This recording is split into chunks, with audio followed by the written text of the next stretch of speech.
Welcome back to part 2 of episode 5 of Relax and Chat with Ben White, Acquisitions Editor from Running Wild Press.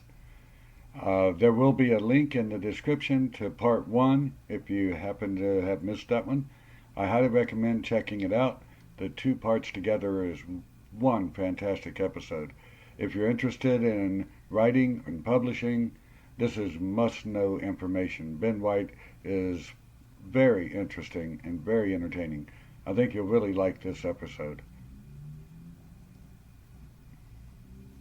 My lighting's changing because I have a big window and I rely on it for my light most of the time. Okay, we'll pick it up. Okay, Ben, I was wondering, a writer gets that wonderful message on Submittable.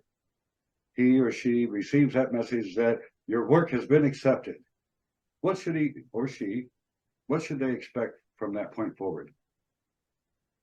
I think, and we've had this discussion before, Rod, with 5% of the work to get a book out there is writing it. And so now you've written it, the next 7 or 8% is getting it accepted, and that has happened.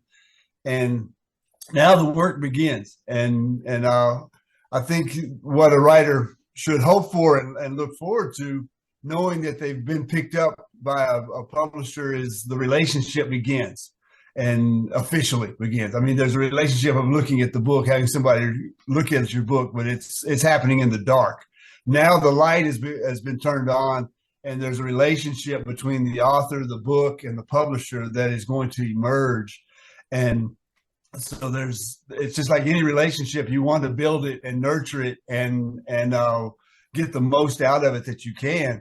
So the approach that an author should have, I think, is to be in contact with the publisher and find out who the editor is going to be, and then shift that relationship over with the editor, because that's the real relationship.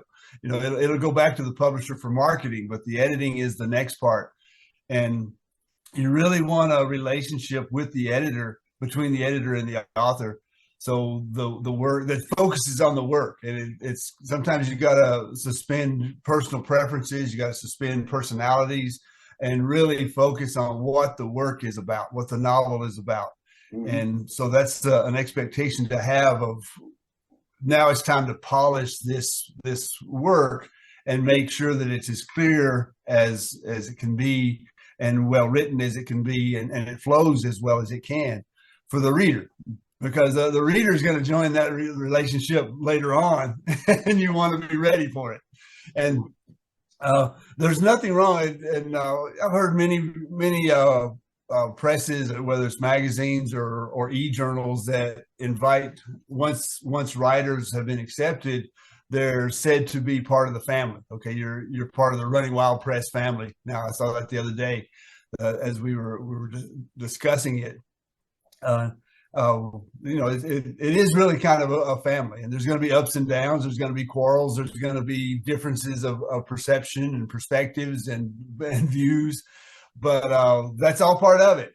And that only strengthens that relationship. It's, as an editor, it's been rewarding for me to see an author expect conflict, and then when they don't get it, or the difference of opinion comes across as a question or a discussion, that they see it as that, and the relationship grows, because it wasn't a combative nature between me and my editor. No, it was a discussion, and that's a good place to be, and a good expectation to have as the work progresses. And when you get to the point, okay, I'm going to pause because I've got to do something about this lighting. Give me just a sec. I apologize for that, but I've got a nice big window, but when the sun comes out, it can go a little nuts. Okay, where'd we leave off? Okay, the editing is finished. That's kind of what I said last, right? Okay, here we go. So you and the writer have both decided that the editing is finished. The story is ready to go. What are the next steps that happen and sort of a timeline? I know you can't guarantee any of this, but just an idea so a writer like me that knows nothing about it can now know a little something about it. Sometimes the timeline is determined by the distributor and the printer, and so they have deadlines for themselves because they're working with other presses. But for the most part, we'll take Running Wild Press for an example.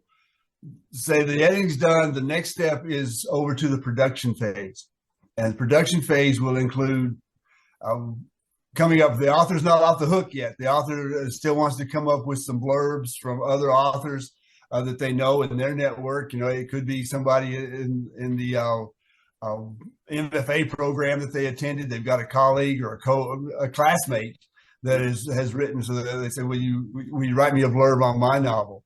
And so the blurbs are important tools for marketing.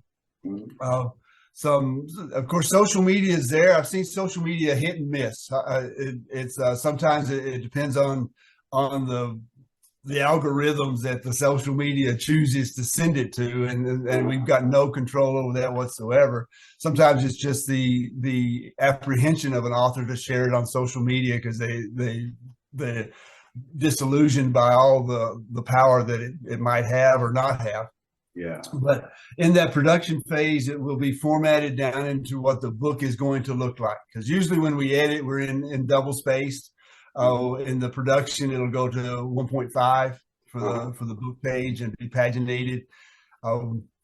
So you'll get it back. You'll get the galley back with that's a good feeling too when the author gets and the editor gets the galleys back, where you see it, how it's going to look. Even though it's electronic and it's a running page, you'll see how the words are going to look on the page.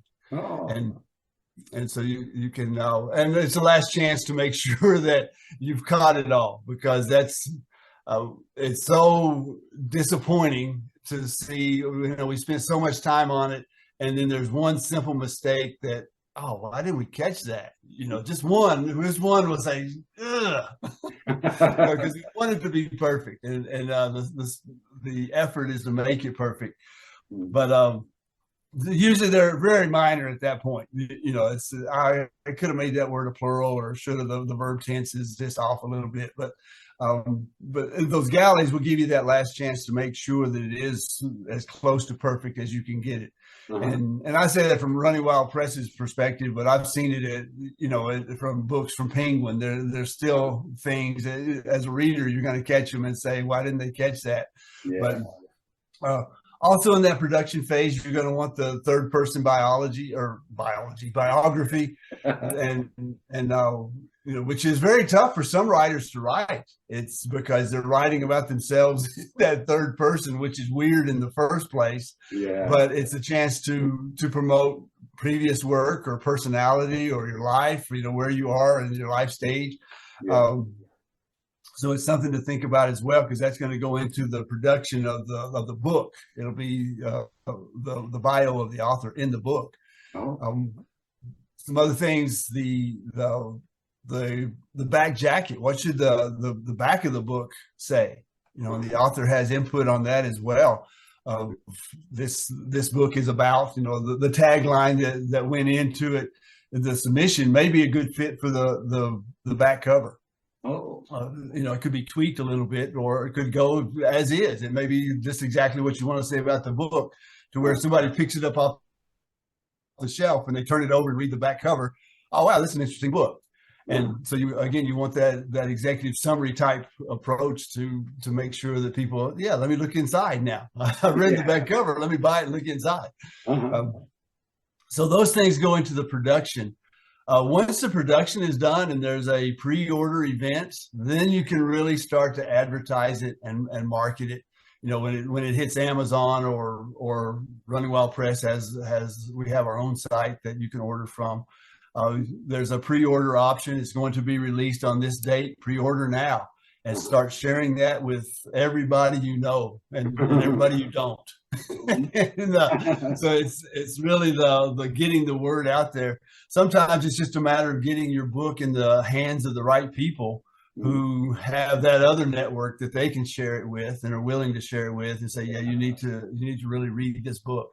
And that type of, that's where social media can pay off. That's where your network of coworkers and friends and family. I've always said that I don't need a better book. I just need a bigger family. And who are interested in buying it, at least make me feel good.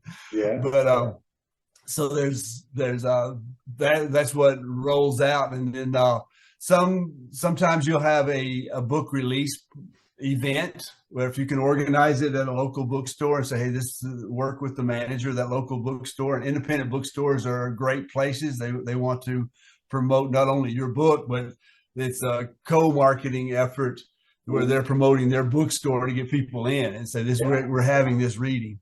And there those local readings and a book release party is a great way to gain some momentum locally. And any readings you can go to, whether it's a public library. Public libraries love to have people come in and read their work, because you may forget this, but librarians love books. And they like people who write them. So there's an instant relationship there already ready to roll out and be leveraged for your book sales. But it's so any place you can read, whether it's the local newspaper. Sometimes the reporters will come in and ask you to read, and they'll take pictures of you reading and they'll post it or print it in the newspapers. So don't limit yourself to thinking, well, that's nobody's ever done that to promote their book before. That's okay. Promote it. You'll be, even if you're the first, it's got value. It may have more value. Yeah, my wife and I, we've been talking about it. We haven't quite figured it out yet.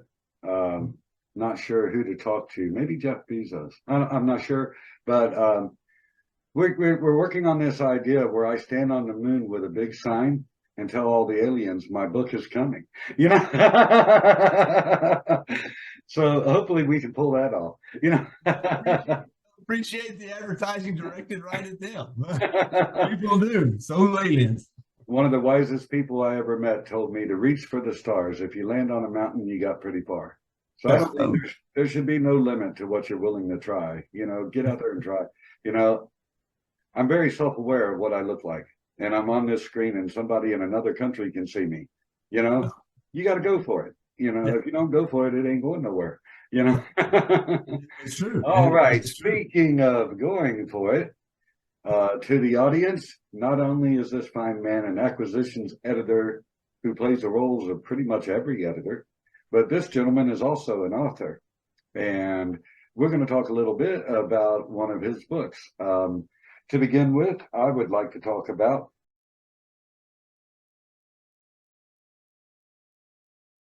the Recon Trilogy +1. It's got a great title. What do you say? Can you tell us a bit about that? I can even hold it up. Yahoo! I'm on the moon, but I'm still shameless enough to hold it up and say, this is it. Yeah. And as you might tell by the cover, it is a military-minded set of 4. They're stories, but they're printed and written in a poem format, in stanzas and short poems. There are 4 of them. That's the trilogy. The Recon Trilogy +1 part is there are 4 because I didn't know how to spell quadrilogy or even if it was a word. So we went with Trilogy +1, and it's a series. Well, not a series, because they're different standalone books that are set in Vietnam. I am not a Vietnam veteran. I am a veteran, but not a Vietnam veteran. But I grew up with the evening news and the war reports coming out, and it impacted me to where when I joined the Army in '83, all the drill sergeants were old Vietnam veterans, so that gave me some some pretty good insight and good material to write about. Yeah. But the first one is called Triggerfish 1-2. And it's about a lieutenant who has lost his platoon, and he's in the jungle with a head injury, that while he's waiting for a medevac, he's speaking on a radio but the cord has been severed. So it's really, when he clicks it, it's not going anywhere, but in his mind with a head injury, he's going everywhere. Now, it actually started with an idea about what would happen if a Vietnam soldier was on patrol and woke up and the patrol was walking through Woodstock. And and so Triggerfish makes that happen. Triggerfish actually walks through Woodstock. He also goes to Kent State University. He projects back to World War II. He actually becomes Simone de Beauvoir in one scene. But he also goes to the Akashic Library, where everything's written in Hindu tradition. Everything is recorded in the Akashic Library. So because he wants to know if the coordinates he called in for the artillery support were right. He has doubts that they were even right. But so there he is, laying in the jungle with a head injury and a degree in history from Middle Tennessee State. He's well rounded. He's been formed. He's an interesting character with a lot of things to see and experience, even though he's not experiencing any of them except in his mind. Wow. The second one is called Scarecrow Angel. And it's interesting because Scarecrow Angel, we talked about it a little bit before, was a part of Triggerfish 1-2, but my editor, who actually I wrote this at the University of Tampa in the MFA program, she was one of the poets in residence, and she said, Scarecrow Angel actually goes a little bit too much into similar areas. So Scarecrow Angel came out of Triggerfish 1-2, but he refused to go away, and he got his own part in a larger piece where he comes back to visit a soldier who's on watch. It was shamelessly stolen from William Blake's. I think it's called The Angel. If it's not called The Angel, it's about a childhood imaginary friend that comes back to see somebody when they're older. And so that's what Scarecrow Angel does. He comes back to see the soldier now that he's older. And they have a good conversation about how he got to be in the Army. The third one is called The Leg, and it kind of deviates from that personal perspective, because the leg has been severed from a soldier. The soldier, of course, is sent home, but the leg stays in Vietnam and takes on its own being. It hops through the jungle and still wearing fatigues, and becomes kind of legendary. Of course, the Viet Cong see it, and they know that that's an American leg, and kind of haunts the jungle. So that's called The Leg. And then the fourth one was actually a play that I was working on. I'm not a playwright, but I was playing with the form, and this is from Running Wild Press. So when my editor, Lisa Kastner, is also the owner of Running Wild Press, said, well, we're going to go with these three, but it'd be even a better book if you had the fourth part. Do you have anything? I said, well, I got this one I'm working in a play form, but I can transition it over into the kind of a poetic form. So El Dorado was written. And El Dorado is about a soldier who is in Albuquerque. He just graduated from Albuquerque High, and now he's a soldier. He's headed to Vietnam, so he's getting on the bus, saying goodbye to his family. He's getting on the bus in downtown Albuquerque and headed to San Francisco to fly to Vietnam. And along the way, he meets an old man who's just dressed in jeans and an old work shirt and old felt hat, who, as they strike up the conversation, as strangers sometimes do on a Greyhound bus headed through the night, he finds out that the old man was one of Pancho Villa's elite guards, the El Dorados. They call them the El Dorados were Pancho's elite guards. So he starts the conversation by talking about the strength of people in a revolution and that fighting spirit, and even tells the soldier that the U.S. may not win in Vietnam, and based on his own experience in Mexico. And so they strike up a conversation on the bus that you really don't know what is said or what is shared until the soldier himself is wounded in the jungle, and he has to get back to base on his own. But suddenly the Greyhound bus pulls up into the jungle, and El Dorado steps off. And this time he's dressed in his sombrero and his bandoleros across his chest, and his pistol and his pistol stuck in his belt. And he says, it's good to be here. He's young again and stepping off the bus to help him get back to base. And of course, this is all, it relates back to the conversation they had. It becomes clear that El Dorado had told him the things that had happened in Mexico, and the things that had happened were now applicable to getting back out of the jungle. And it's for example, there's a little known fact in the Mexican Revolution that Pancho Villa, when Pershing went down after Villa attacked Columbus, New Mexico, Pershing went down. He was assigned to go into Mexico and find Pancho Villa, and he couldn't find him. He said he's everywhere, he's nowhere, and they just couldn't find him. But Pancho Villa at the time had a practice of putting the horseshoes on the hooves backwards. So when you were trailing it one way, you were going away from where he really was headed, because you were tracking the horseshoes backwards.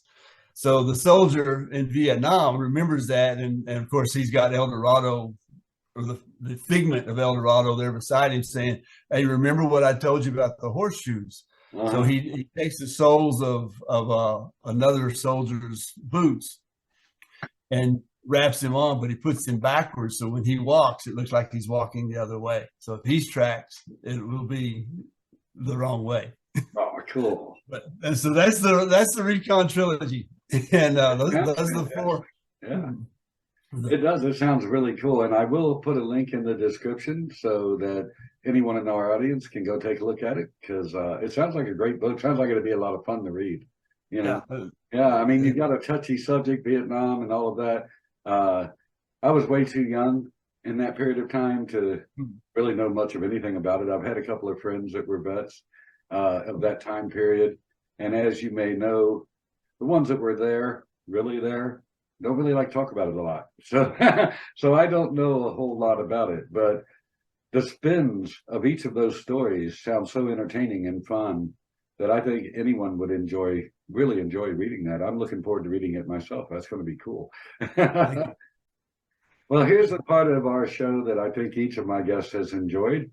We've got a little time left. I would like to give you the opportunity to speak directly to the audience, to share with them whatever you like, promote your website, or anything you feel like speaking about.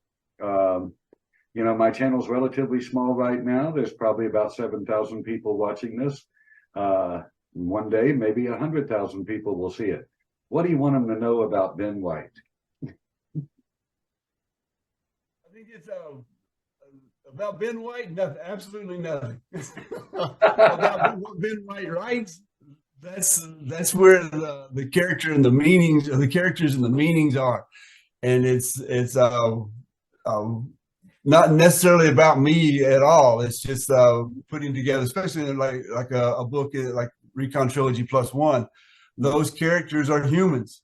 They just happen to be in a setting that their life took them to be in, and which is the shared human experience. We all have those experiences that we think are ours and ours alone, but they do have appeal because they're human experiences. And as writers, if you can tap into the human experience, that it may not be exactly what somebody else did, but the experience itself is shared, and the approach to how we live and how we live together.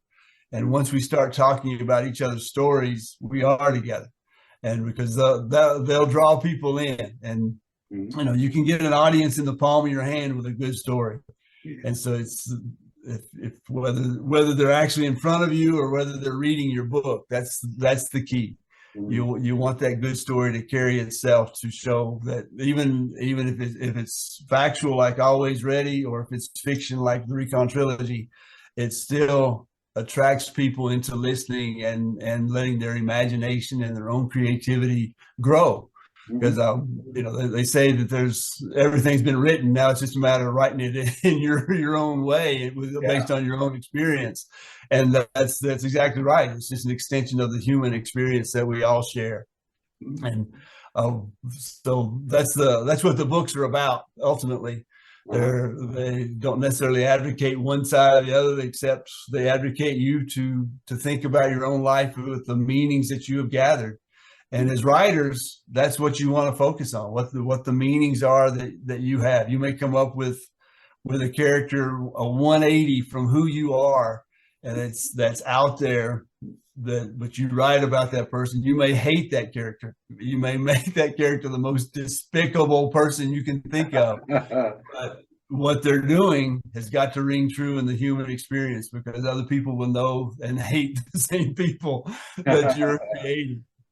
And that's the skill of writing, I think, to tap into the human heart, the human emotions, and the human knowledge to base it on the human experience. Well, I've got to say, this is my first 2-part episode of Relax and Chat, and it's been such a pleasure. And I really hope at some point in the future you'd be willing to come back and do the show again. Oh, absolutely. I'm sure that the audience will really enjoy this 2-part episode. You're quite a fascinating fellow. We've only scratched the surface of all that we could ask you, and it's really been a wonderful time just sitting here and chat, relax and chat, right?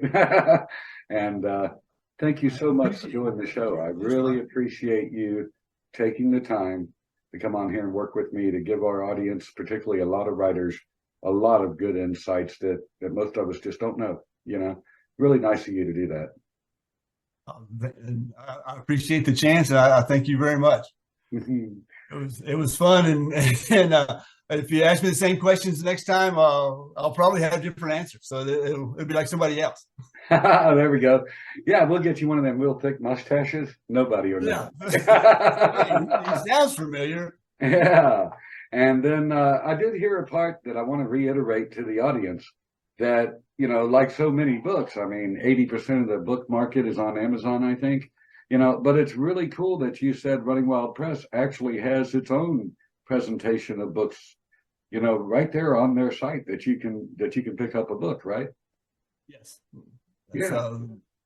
You can shop at Running Wild Press. Yeah, that's awesome, though. If you're checking out the press anyway, pick up a book. You may even consider one written by, I don't know, Ben White. Yeah. Well, again, sir, thank you so much for taking the time to do the show. I'm so glad you did. I've really enjoyed chatting with you. No problem at all, Ron. I appreciate the chance.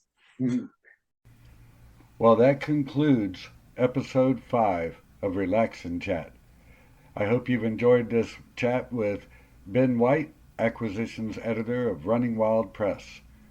There'll be a lot more episodes coming, lots of guests on the show, so subscribe to the channel. I think you'll be glad you did. And if you're a writer and you want to tell the audience about the projects you're working on, your website, even your podcast or YouTube channel, send me an email or tweet me on Twitter, and we'll get you on the show. This is going to be a long-running show. I'm enjoying making it, and I hope that you've seen several episodes and you know that I'm getting some pretty excellent guests. We'll also get Ben White back on sometime, because we barely covered all the knowledge that we could get from this man. So, as a writer myself, I want to know everything I can know. So we'll definitely invite him back at some point in the future. So again, this is Rod Gilley. I'm a writer. Thank you for watching Relax and Chat.